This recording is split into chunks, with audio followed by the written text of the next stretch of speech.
अगस्त 2021 में राहुल गांधी जी का Twitter handle block किया जाता है।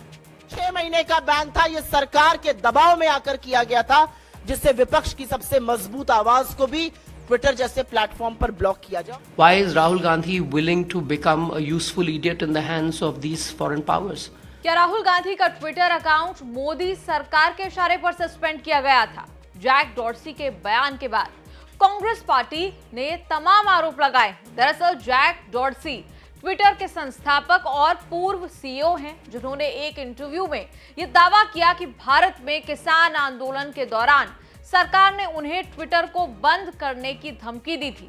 जैक डॉर्सी ने यह भी दावा किया था कि उनसे भारत के कई ऐसे पत्रकारों के अकाउंट बंद करने के लिए कहा गया था जो सरकार के आलोचक थे। जैक डॉर्सी के इस बयान के बाद कई लोग विरोधी भारत में अभिव्यक्ति की आजादी और सरकार के रवैये पर अब सवाल भी उठा रहे हैं। इसी बीच कांग्रेस पार्टी ने आरोप लगाया कि जो अगस्त 2021 में राहुल गांधी का अकाउंट ट्विटर ने सस्पेंड किया था, वो दरअसल भारत सरकार के कहने पर किया था। याद दिला दें कि राहुल ने एक माइनर रेप विक्टिम के परिवार के फोटोज पोस्ट किए थे, जिसके बाद आरोप लगे कि उन्होंने रेप विक्टिम की आइडेंटिटी को रिवील किया है। लेकिन कांग्रेस पार्टी का इस पर अपना पक्ष है। कांग्रेस की सुप्रिया सुनेत ने कहा कि करीब सस्पेंशन के 6 महीने तक राहुल गांधी के अकाउंट की Twitter growth, follower growth, subscription growth जो है वो करीब नगण्य हो गई थी। अगस्त 2021 राहुल गांधी जी का अकाउंट ट्विटर ने ब्लॉक किया था। उनका कहना था उनकी किसी गाइडलाइन का उल्लंघन हुआ है, जबकि चेहरा विक्टिम का नहीं, विक्टिम की फैमिली का था। लेकिन बहरहाल अगस्त 2021 में राहुल गांधी जी का ट्विटर हैंडल ब्लॉक किया जाता है और अगले 6 महीने तक उनका ट्विटर ग्रोथ, उनकी सब्सक्राइबर ग्रोथ, उनकी फॉलोवर ग्रोथ बिल्कुल नगण्य हो जाती है। और जब फरवरी 2022 में वॉल स्ट्रीट जर्नल यह खबर चलाने वाली है कि ट्विटर ने राहुल गांधी जी के अकाउंट को ब्लॉक किया है और उनकी सब्सक्राइबर ग्रोथ ब्लॉक हो गई है और ट्विटर को चिट्ठी लिखी जाती है, तुरंत ये जो शैडो बैन था ये हट जाता है और लगातार उसके बाद सब्सक्राइबर में ग्रोथ आ जाती है। तो मैं आज ये क्यों ना कहूं कि ट्विटर ने ये ब्लॉकिंग, ट्विटर ने ये शैडो ब्लॉकिंग, सब्सक्राइबर ग्रोथ पर ब्लॉक करना सरकार के कहने पर किया था। और ये जो 6 महीने का बैन था ये सरकार के दबाव में आकर किया गया था, जिससे विपक्ष की सबसे मजबूत आवाज को भी ट्विटर जैसे प्लेटफॉर्म पर ब्लॉक किया जाए। और ये कहानी सिर्फ ट्विटर तक सीमित नहीं है। कांग्रेस सांसद केसी वेणुगोपाल ने भी कहा कि अपनी विफलताएं छुपाने के लिए सरकार विरोधी दलों के अकाउंट को सस्पेंड करके दबाव बनाना चाहती है, उनकी आवाज दबाना चाहती है। The entire government machinery is pressurizing the Twitter CEO to suppress the opposition voice, shut the opposition voice. That is why they banned Rahul Gandhi's Twitter account that point of time. That is why they banned most of the opposition leaders' Twitter account. This government is shutting down the entire freedom of the media. For what? For suppressing their failure, for their divisive agenda. They are doing all these things. आरोप लगे तो BJP IT cell के head Amit Malviya ने भी अपनी प्रतिक्रिया दी। Jack Dorsey पर ही उन्होंने सवाल खड़े कर दिए और कहा कि उनका रोल तो यूएस प्रेसिडेंशियल इलेक्शन में भी संदिग्ध रहा है, तो उनकी बात को सच नहीं माना जा सकता। Jack Dorsey made similar comments about the United States as well, his home country. And his role and that of Twitter is under cloud in America for their partisan role in the presidential election there.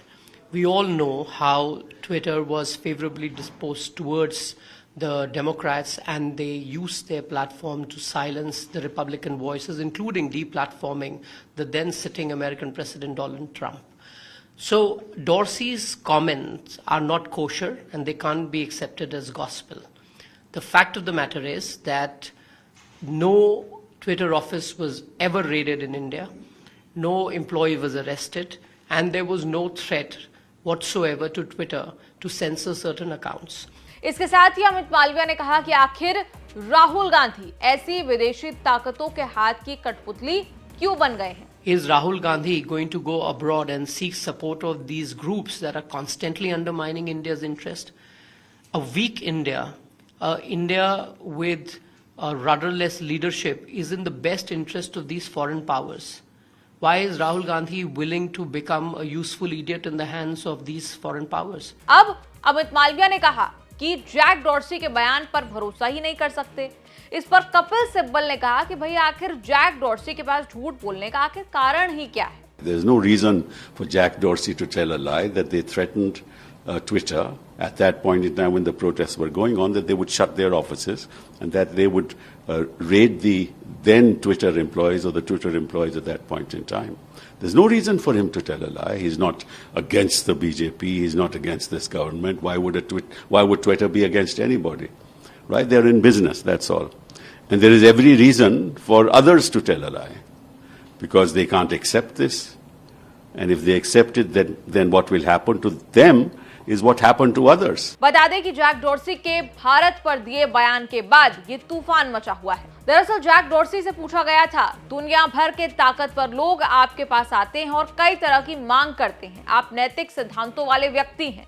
इन हालात से आप कैसे निकलते हैं? इस सवाल के जवाब में जैक डॉर्सी ने कहा, मिसाल के तौर पर भारत एक ऐसा देश है जहां से किसान आंदोलन के दौरान हमारे पास बहुत सी मांगे आ रही थी।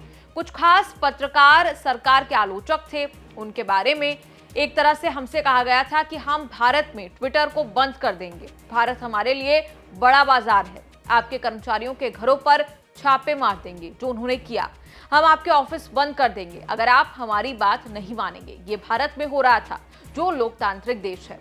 वहीं भारत के इलेक्ट्रॉनिक और तकनीक राज्य मंत्री राजीव चंद्रशेखर ने भी जैक डॉर्सी के बयान को झूठा बताया, उसका खंडन किया। Twitter during this period was not only partisan, was behaving in an absolutely arbitrary manner, and the Twitter files that have then come out after Jack Dorsey sold Twitter has exposed Twitter to be a platform that abused its power, misused its power, and de-amplified many people, as in muted their voices, de-platformed many people, as in permanently took them off Twitter, totally in violation of Article 14 and Article 19 of our Constitution.